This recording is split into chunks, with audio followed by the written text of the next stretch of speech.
রাসূল সাল্লাল্লাহু আলাইহি ওয়াসাল্লাম বললেন, মুরু আওলাদাকুম বিসসালাত ওয়া হুম আবনাউ সাবঈ সিনিনা। তোমরা তোমাদের ছেলে মেয়েকে নামাজ পড়তে বলো, সালাত আদায় করতে বলো যখন তার বয়স 7 বছর।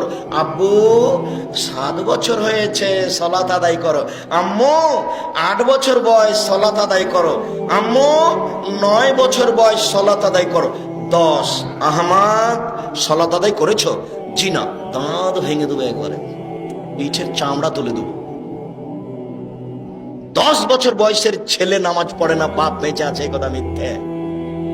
ও বাপ নয়। আমি আব্দুর রাজ্জাক সাহেব ওরকম কাপুরুষকে বাপ বলতে চাচ্ছি না।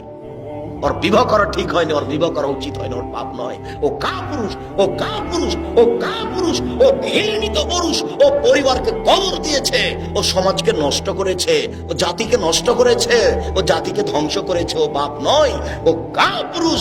10 বছর বয়সের পরেও ছেলে মেয়ে নামাজ পড়লো না কেন? বাপ বেঁচে আছে। বাপ কাকে বলে? ছেলে মেয়েকে আল্লাহর ভয় দেখাতে হবে।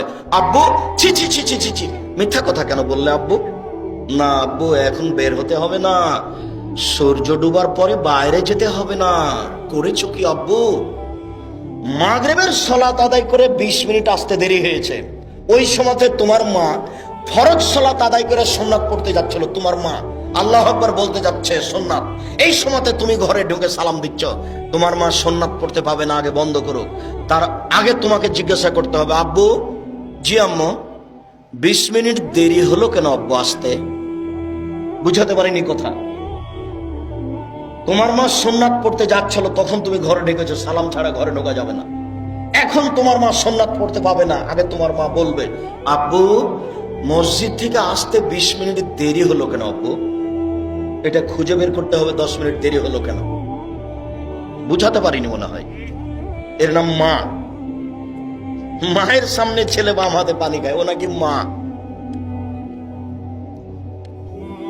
মায়ের সামনে টাকনুর নিচে প্যান্ট পরে আছে, প্যান্টটাই টাকনুর নিচে আছে, রোজ তার মা খেঁজে দেয়, ওটা নাকি মা। ও মা নয়। প্রসাব করাতে পারলে মা হওয়া যায় না, বাচ্চাকে দুধ খাওয়াতে পারলে মা হওয়া যায় না।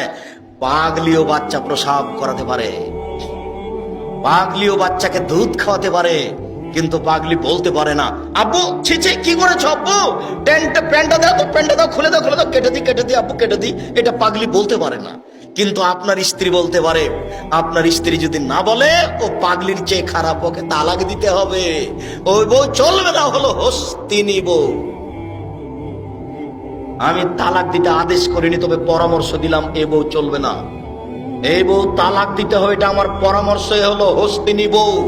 এ সংসার বুঝে না, এই ছেলে মেয়ে বুঝে না, এ পরিবার বুঝে না। শুধু ও নয়, ওর মা বুঝে না, যার কারণে এটা ঘটেছে।